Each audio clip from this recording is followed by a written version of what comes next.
So here I am with Tony Paalman, my good friend. Tony, tell me a little bit about your company and what do you guys really do?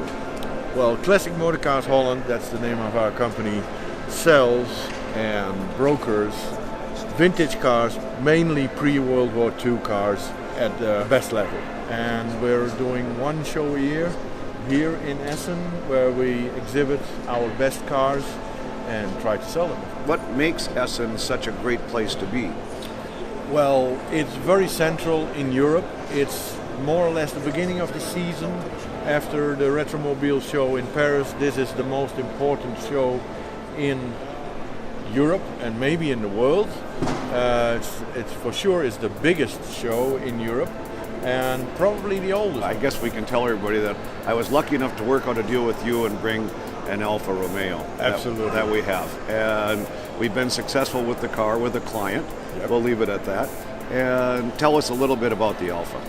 Well, the Alfa, of course, is one spectacular, absolutely one-off Alfa Romeo chassis built in 1942, bodied by Pininfarina in Italy in 1946 with this incredible roadster body. We call it a roadster, although I'm not sure if it's really a roadster, because it has a back seat, but it's very, very small.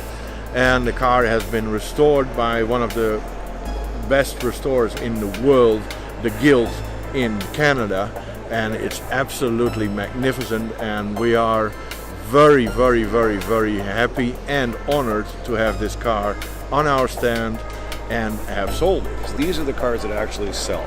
Yes. You have to have the really good ones. Yes. The special ones. Yes. And this was the first car done by Farina after the war. It was done for a countess in Italy. She had the car and showed it at two different events. But the really cool part is that he subsequently did a Lancia right after this car.